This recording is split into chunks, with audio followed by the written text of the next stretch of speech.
In 2012, I founded the foundation Our Money, which is similar to Buzzard Money in England.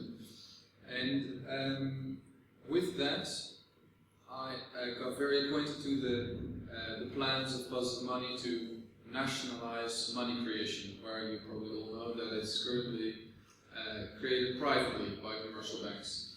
And I wondered back then why they wanted to, like an old plan, put money creation back at the central bank instead of using a modern new protocol to issue money as we know now that we have Bitcoin and the like. And that's how I started this research questioning, could that be done? Could you base a new national currency on a protocol like Bitcoin? So that is also the premise of this research that I did at the Technical Studies. And the project I called it NLCoin for this country. This is what I'll, not too long, but I'll discuss it briefly. The research question in a bit more detail. You probably all know how Bitcoin works, so I'll just skip that. I hope that's a valid assumption. Okay. I'll talk a bit about the required adjustments to Bitcoin to be able to function as a state currency. I'll discuss the technical limits of the system of Bitcoin right now that prohibit it from being used as a state currency. I'll discuss the scalability, and you probably all know the issues that arise with Bitcoin in regards to it. And the biggest issue will be how you would embed such a state currency in law. And it's very interesting that I'll give it away right now, that if you would base a state currency on Bitcoin, because of just two simple laws, it will result in a system that is exactly the same as what we have now, which is interesting. And the last part is the technical support for the banking system. And in the previous presentation, we already had a small insight in how that works with all the legacy IT systems, which I also found to be very true.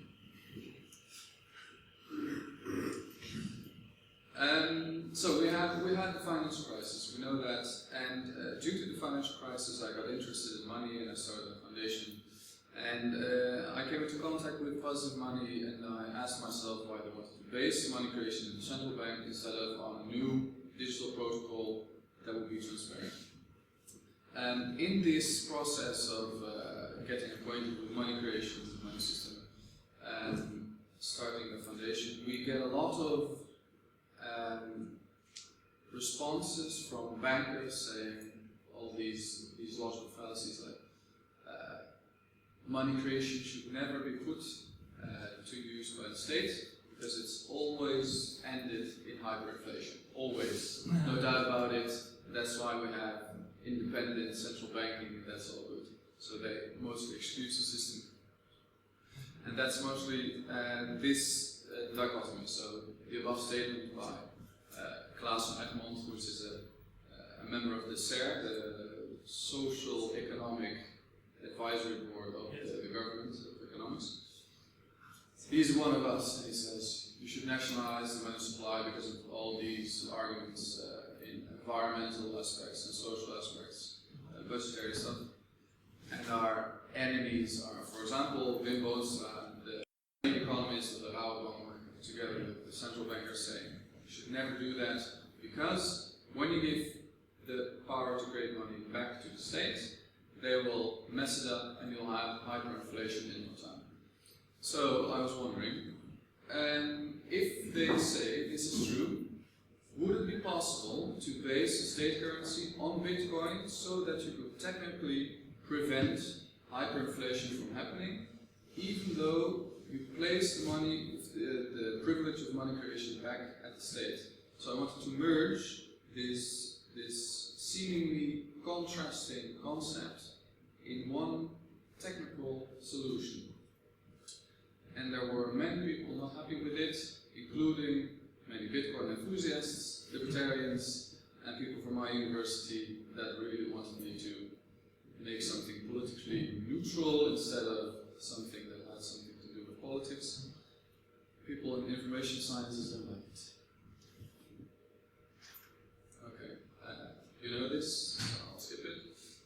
I've also stated this. When I finished my thesis in April, these were the current descriptions of Bitcoin.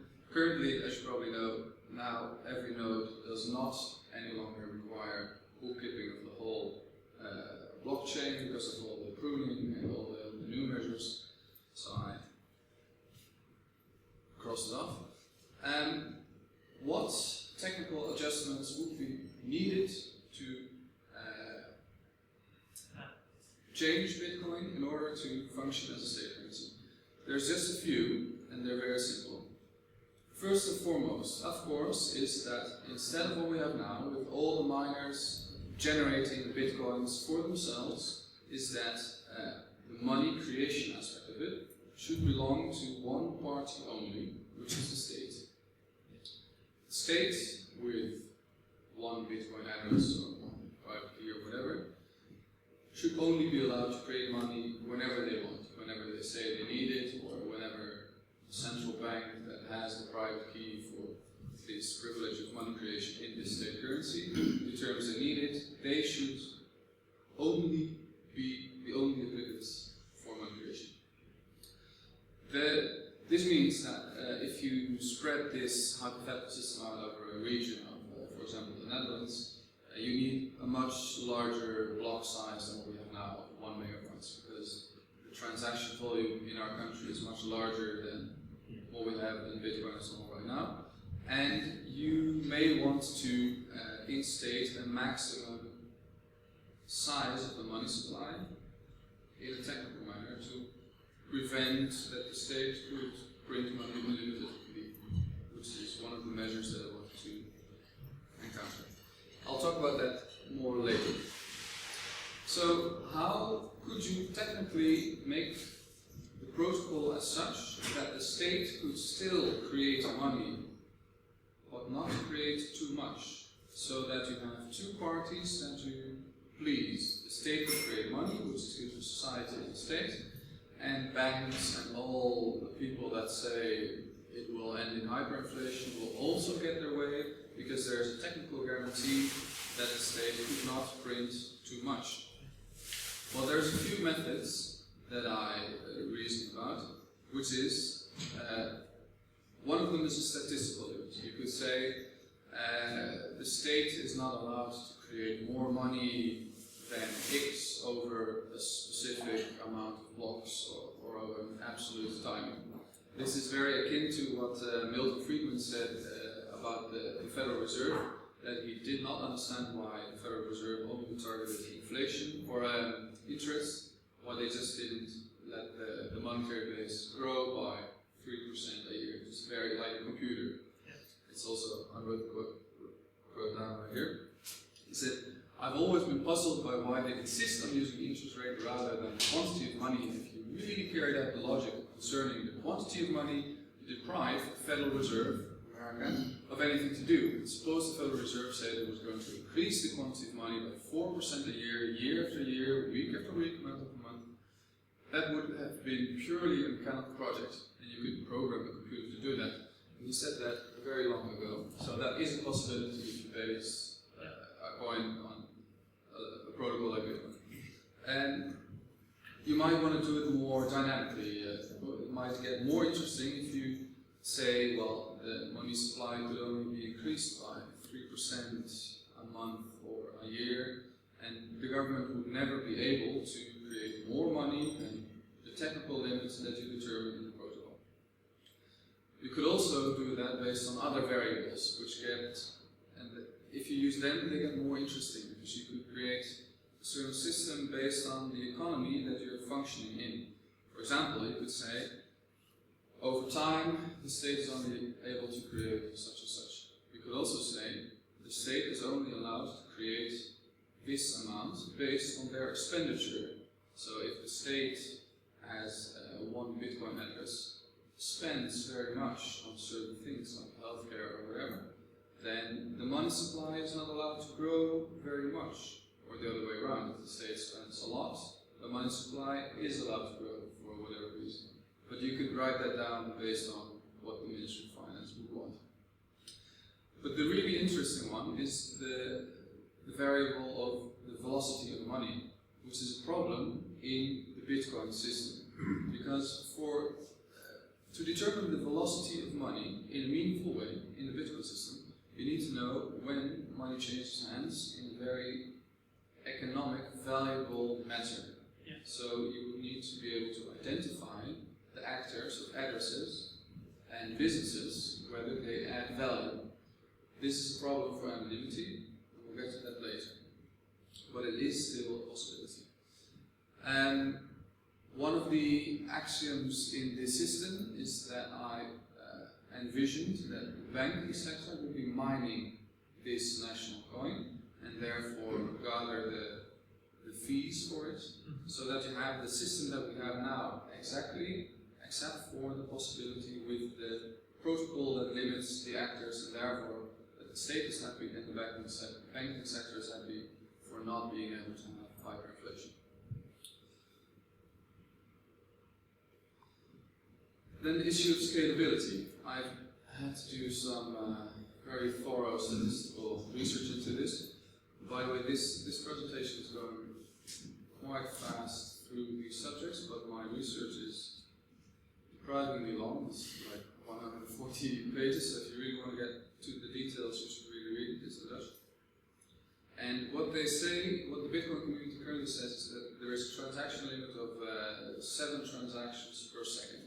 That's what the amount of transactions globally that could fit into one block size of 1 megabyte. With some very detailed calculations based on the central bank, I came to the number of 180 transactions per second that we would need in the Netherlands. I might be wrong, you might be able to correct. Yeah. And at Christmas there might be a peak transactional volume of around 400 transactions per second. So if we would want to base a state currency on the Bitcoin protocol, we would need to be able to reach 400 transactions per second. And currently we cannot, due to a few constraints. And the first is the block size. We have an arbitrary limit of the block size of 1 megabyte.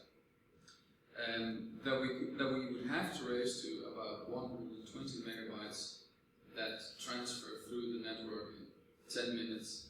So that would require some network to be able to press that. But it's still a very easy solution to do. Just raise the thing and we would be able, in theory, to reach the 180 TPS.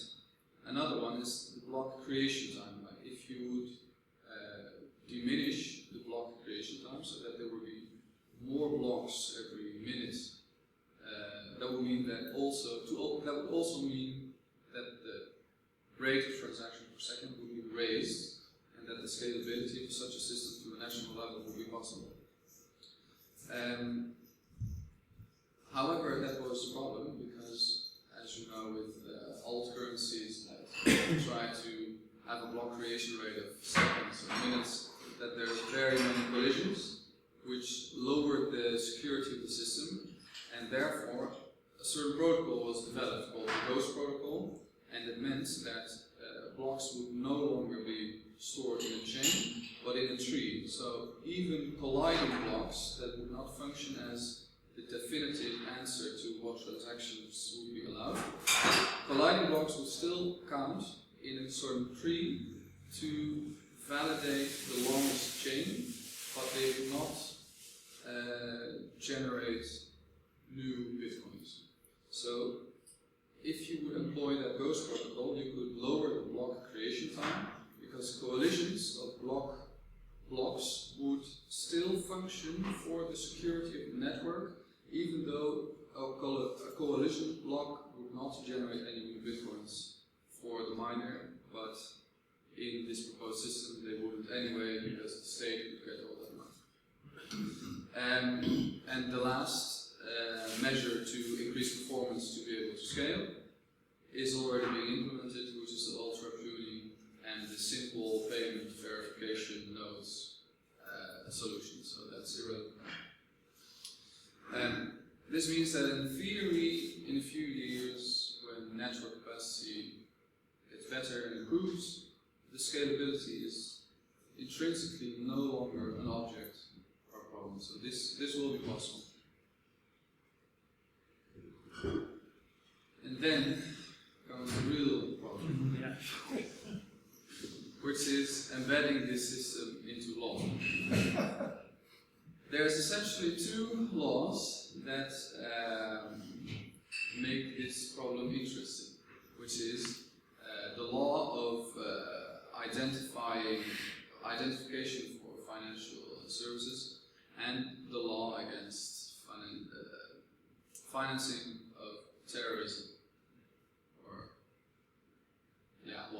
That's the name of the law, but I have my doubts in the sincerity of the problem that they're trying to solve with this law, but that's not enough.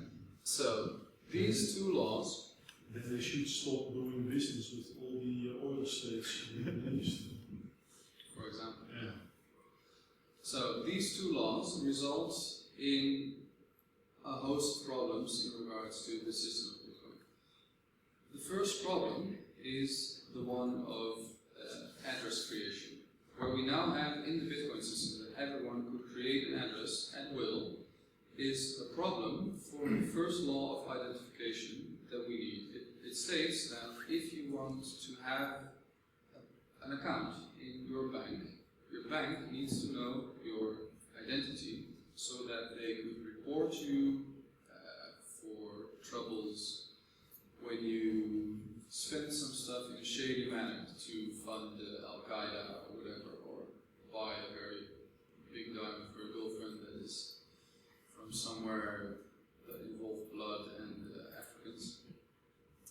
So you have the question of who is allowed to create and distribute these new addresses of this state currency. And it could either be the government or banks, and there's actually a matrix because you have the creation of addresses and the distribution. So if you have 2 by 2, like the government would create the addresses and spread them, or they could create them and the banks could make sure that everyone has an address or a combination of those. And the most efficient combination is the one that we have right now, that banks create addresses and give them to the people or spread them in society, because the decentralized manner that we have, that it functions right now, is the most effective. Like, you wouldn't want state banking and have your banking account on your DigiD and that you bank with the government, and many people have some very trusty issues with giving all their financial information to the government and their personal and everything. So for that reason, people would want to say, okay, let's keep that private, and banks should create the NLCoin addresses and give them to the people. This results in problems for privacy, because as you know, when you have an address, a Bitcoin address, you can trace everything back. But if you're only allowed to have one address, because it would make the identification process easier for the banks or the government, then it means that if someone knows your address, they know everything about you, all the transactions. So it's a concern with privacy. So then you could implement this protocol called NLCoin to prevent other people to know what you buy, even though you only have one address. And there's another function in Bitcoin called self-addresses that make it possible to generate an address for someone to pay to, so that you can always use the same address but also be stealth. We'll later see that also this is a problem because of the second law, but that's in the next slide. And the last point is that licenses of banks will have to be embedded in the protocol. And this is a tricky one because suppose that we have this system that you go to a bank and you require your new NLCoin address. And the bank is allowed, as because they're licensed by the government, to say, okay, this address is now allowed to trade in this political region. That would mean, on protocol level, that the public key of the bank would have to be somewhere in the code, so that all the clients would verify that the entity in the protocol that says that this and that address is now enabled to trade, it has to be able to verify that that the verifier has the rights to say that an address is allowed to trade. Now suppose that the bank goes bankrupt, and there's a new bank, and the government says, okay, now this bank is also allowed to whitelist or stamp addresses for use. Then you would have to enter this new public key of this new bank in the code. This would mean that the code would need an update. So the government would have to urge the whole banking sector, or all the miners that are allowed to mine in the country, to update the protocol, and this would enable the government to also roll out updates of the protocol itself, enabling them to be more loose with the money creation. And that's exactly the problem that I tried to solve, because the idea was that the government would have no control over the protocol limits of money creation, so the software would need to be implemented and then implemented as little as possible again, to prevent the government to override the protocol rules of money creation. This means that the process of licensing banks to be able to whitelist addresses needs to be put into the protocol, so that when banks come and go, the government could relicense certain institutions to whitelist addresses without changing the protocol itself, so that there's no involvement of re-implementing the protocol in banks, which would give the government the possibility to change the rules. Is this clear? Yeah, because I had trouble understanding it when I read it back from my own pieces. Yeah. It's a bit tricky. But then the basic premise is that the whole process of allowing banks to be seen as verification institutes for addresses and for other banks all has to be embedded in the protocol for it to work, for the public to have trust in the government as a separate entity of migration. Then comes the second part, because if you have only one address in the system, you have this privacy concern that you could solve with zero-coin and self-addresses. But the second law of the financial terrorism thing requires that the government and banks should report shady transactions to the financial unit of the police. So on one side you have the requirement that the people need privacy from their neighbors, so that you couldn't know the height of the income of your neighbor because they only have one address. In contrast with the government that wants to know the details of your identification and of your transaction when something shady happens.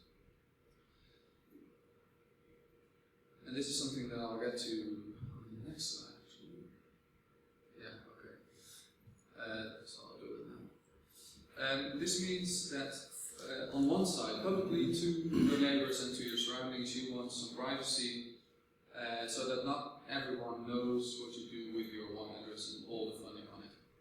And on the other side, to the government, you want some openness, because they govern the laws and they say that they want to see shady transactions. So that would result in a selective bias of openness in the protocol. And at first it was very unclear to me whether that actually would be possible. So I had to contact this, the author of the zero-coin protocol, and he's very far away in California on some university. But a rare piece of contact, he told me, yes, it would be possible in this very complex protocol of ZeroCoin to build in some method that only the government or only banks would be allowed to see the details of your privacy, whereas that will be private for all the other people on the network. So based on what he said, I'm stating that it is possible to have exactly the same system as we have now, based on Bitcoin, in that sense. Then another part, because in Bitcoin you have the freedom of having your own address and your own wallet, and you determine where it is.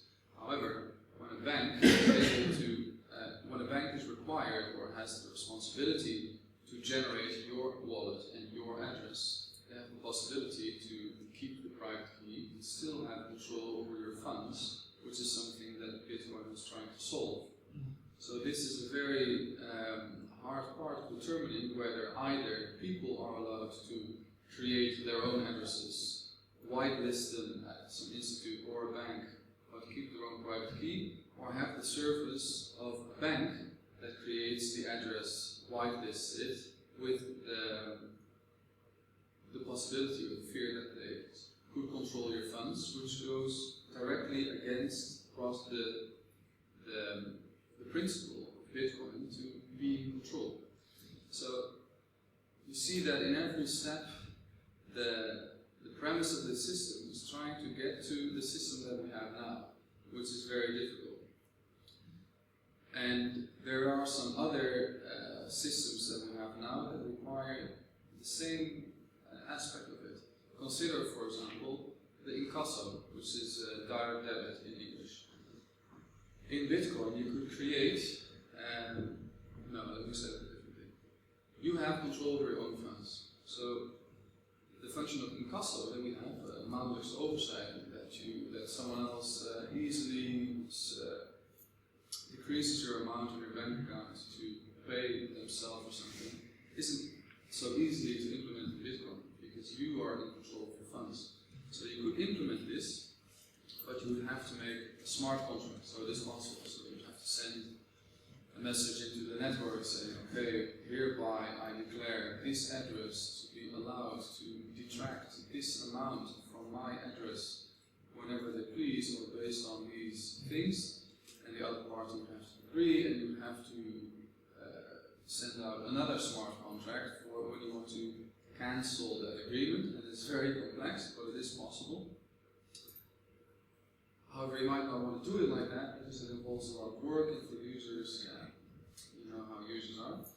So the easy way out would be to say, okay, let the bank manage my wallet, and then a direct debit is easy because the bank would then provide it as a service. If you as a business require a direct debit function, you can host your wallet at the bank, and they would do the subtracting of your amounts, but you would lose the preferable possibilities of Bitcoin of having your own financial control. And the hardest one is the inheritance tax or the inheritance rights. For example, if you host your own wallet in this system and you die, where do the funds go if no one has the possibility of accessing them? Or would you, with a notary or a notaris, first agree that when you die, these funds will automatically go to these and these parties? But there's one variable here that is very hard, which is the death of the person, which cannot be verified by a system like this. So there is somewhere human interaction required and involved that somehow gives control to either the government or a bank or someone that will in the end have to control your account. And I was very sad when I found this out, because it means that the system cannot be closed loop or closed circuited, and somewhere along the line you will have to give some control over your account to someone or an institute if you want to adhere to this heritage law or rights. And I would prefer the law described in that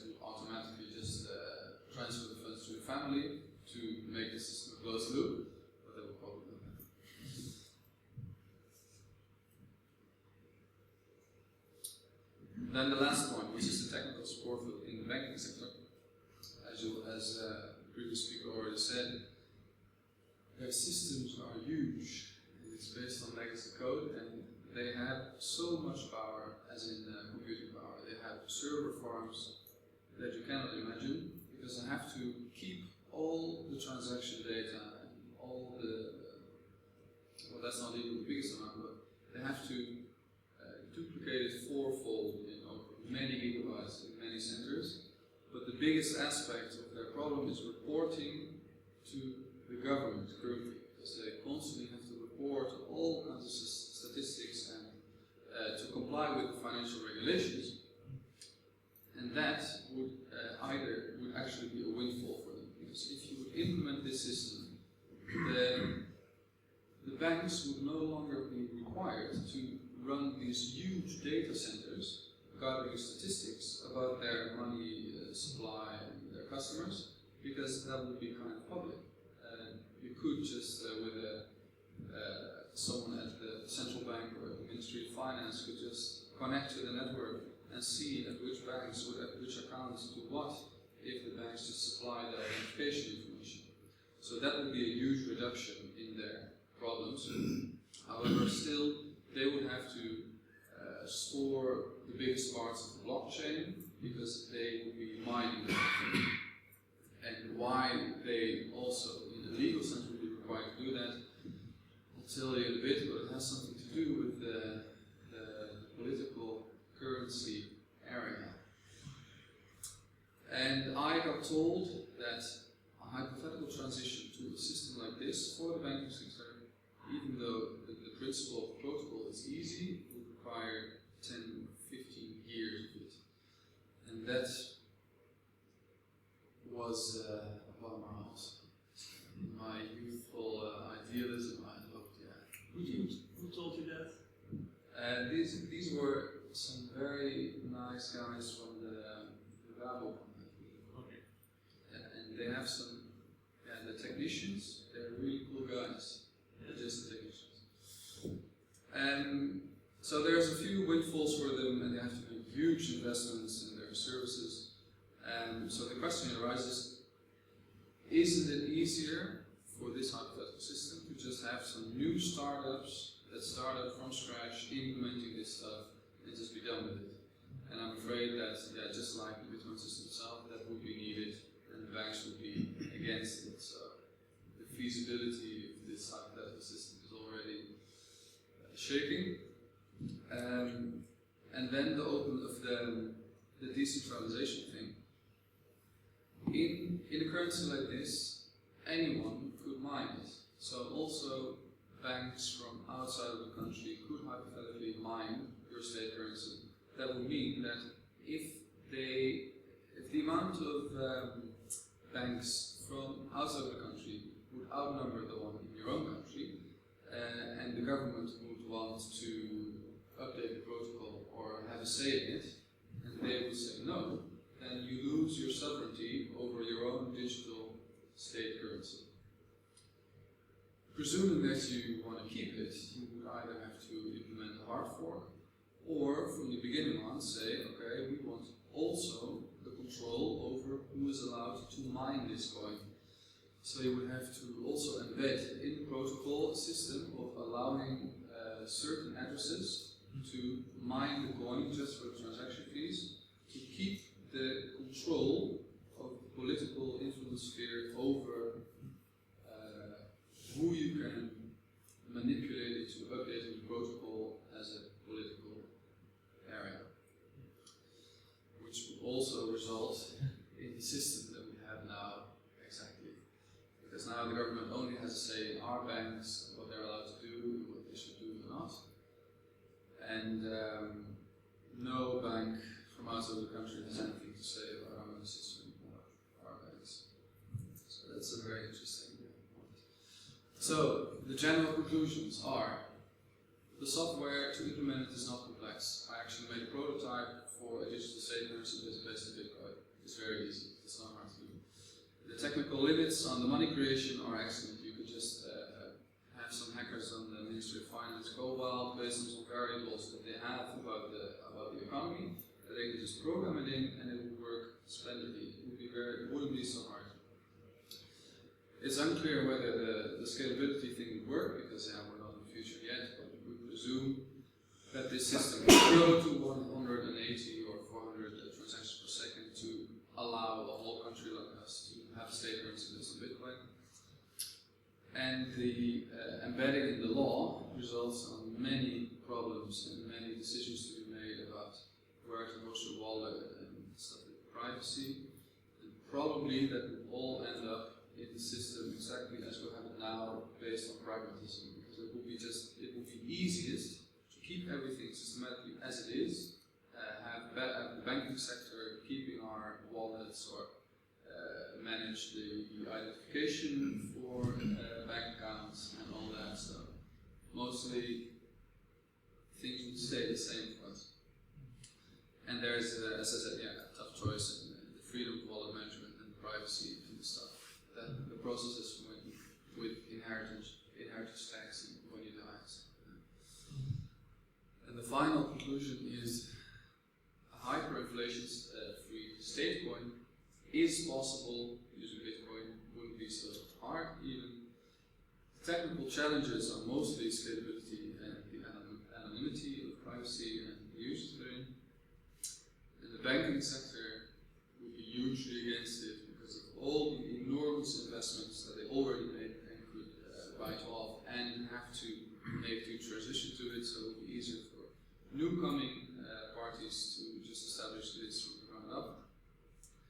And a very long transition of 10 to 15 years would be needed, which was a huge disappointment for me personally. But those are the conclusion. It's not clear. Are there any questions about this? Yeah, sure. So, this would basically mean that banks would no longer issue a loan because you don't have any interest on money that you put into your Bitcoin bank accounts. And because they can't give you any interest because they can't loan any money out. Well, they could still loan it out just once. Like you could start a bank in Bitcoin as well. The problem is that if you wouldn't bank with fractional Bitcoin reserves, you could only loan these Bitcoins out once, as people would expect the loan to. Like if you loan out money to someone else, you don't have it, you could still make the loan. Okay, so but you actually give the private key to the bank in the new system? Yeah, well, personally I would like to change the current law so that we wouldn't have to, because I really like the freedom aspects of Bitcoin. And this so I would want to protect the anonymity, the privacy, and the freedom of wallet management in my ideal world. However, in things, in pragmatic ways, probably choices will be made in favor of the banking sector and in favor of control over your money for tax purposes, for example, so that they know how much you have and all that stuff. Yeah. But there is a choice to be made in policy, whether that would be one or the other, or both. It could also mean that you have freedom of wallet management and that you could do it yourself, or choose to use a bank because they could provide direct debit or incasso, or certain of those smart contracts that are very difficult to do on your own.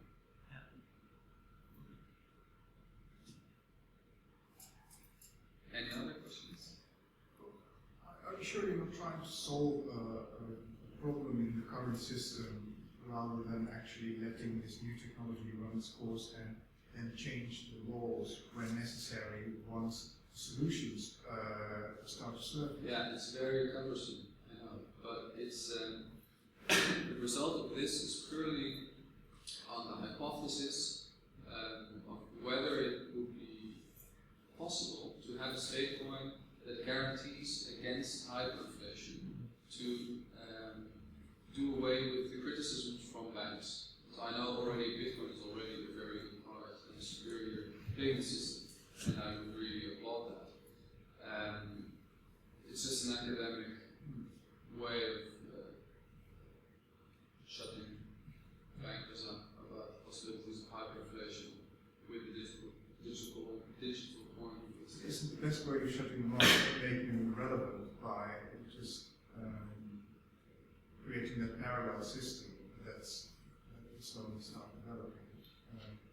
Well, yeah, that depends on the success of Bitcoin, isn't it? Because Well, not necessarily just Bitcoin, but like Ethereum or any sort of blockchain technology that will be more flexible than Bitcoin was, or any protocols that sit on top of it will increasingly start competing with this entire banking system and deliver those exact same services that the bank does with identification, verification, etc. Well, that is a question. Maybe services when they develop as they do now, they will not require these identification purposes unless the government tells them to also provide all these whitelisting services as they have with coin something. Like we have these whitelisting things already for some businesses that want to make sure that they deal with the right addresses. So you're absolutely right. Yeah. So if we let this stuff right now just happen, and eventually the government will say, okay, we will need some identification of these addresses and people, and we'll have practically this, but without political boundaries. Just a funny remark. You've been talking about banks and the possibility of stating or at least starting a Bitcoin bank.